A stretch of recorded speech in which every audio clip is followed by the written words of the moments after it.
Los avances del conflicto entre Rusia y Ucrania comenzaron a ocurrir. Debido al calor del clima, las líneas del frente que actualmente se encuentran en el campo de batalla se han convertido en un infierno. Sin duda, entre estas líneas del frente, las regiones del este de Ucrania toman la delantera a ambos lados del conflicto. Continúan llevando a cabo acciones ofensivas sorprendentes en un esfuerzo por tomar el control de estas regiones. La ciudad de Bakhmut, a la que se hace referencia como el bastión de la guerra, es sin duda la más dañada en las líneas del frente en el este de Ucrania. A pesar de que están en combate y tanto con el ejército ruso como con los mercenarios del grupo Wagner. El ejército armado ucraniano actualmente tiene la mayor parte de la ventaja general en esta ciudad crucial. Las disputas en Bakhmut entre el ejército y funcionarios políticos rusos y el grupo Wagner, que en los últimos días habían sido tomados en su mayoría por las fuerzas ucranianas, fueron los culpables.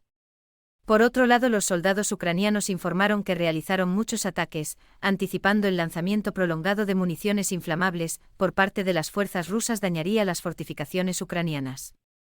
Además, según informes rusos, las fuerzas del Wagner llevaron a cabo una importante operación e iniciaron ataques a lo largo de la línea de contacto. Por otro lado, el Ministerio de Defensa de Ucrania afirmó que si bien hubo numerosos ataques, no todos ocurrieron al mismo tiempo.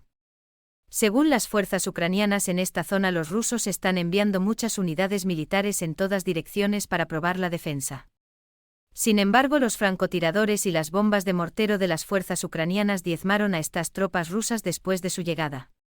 Posteriormente, los rusos enviaron más unidades y así sucesivamente hasta que se completaron las operaciones en las cercanías de Kromove y Bakhmut. Por otro lado, el lado noreste de Bakhmut sirvió como uno de los principales cascos de ataque rusos. Los rusos tomaron un edificio de gran altura hace unos días después de cruzar con éxito la línea principal en esa dirección. La nueva estrategia empleada por el ejército ruso pronto fue descrita por fuentes rusas. Esta estrategia parece ser muy eficaz, ya que solo había ventanas delanteras y traseras en los apartamentos soviéticos que los rusos alquilaban en esta región. En otras palabras, los lados de los pisos están hechos completamente de paredes. Las fuerzas de Wagner comenzaron a detonar las paredes laterales del primer y segundo piso, en un esfuerzo de soltar el fuego ucraniano y abrir brecha en las fortificaciones ucranianas donde no lo esperaban. Consiguieron tomar totalmente uno de los edificios exteriores de la ciudadela, pero los rusos ahora se encuentran en una situación precaria. Mientras huían, los ucranianos volaron por completo esta estructura. La artillería ucraniana también golpeó un nido de ametralladoras rusas.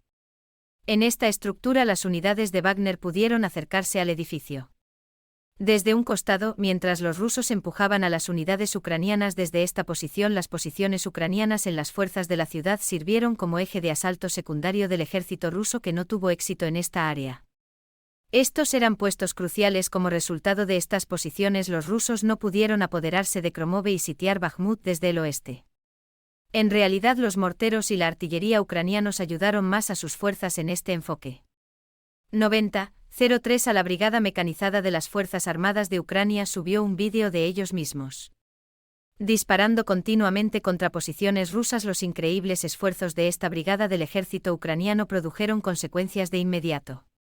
Porque los rusos empezaron a refugiarse en casas y sótanos, como aseguraban los soldados ucranianos que realizaron el encuentro. Después de eso, los soldados rusos restantes se retiraron. En otras palabras, la última línea de defensa ucraniana, Bakhmut, fue difícil de abrir para los rusos. Los rusos tomaron un bloque residencial el noreste y estructuras de gran altura desde el este de la ciudadela.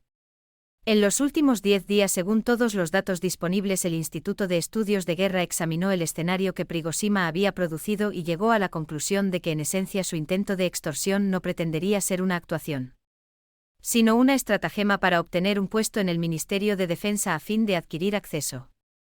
Más información sobre el contraataque ucraniano y garantizar la seguridad. El presidente del partido de Wagner, Prigozhin, entendió que Putin no podía permitirse perder en la fiesta más grande de Rusia y como resultado Prigozhin pudo obtener todas sus demandas de Moscú.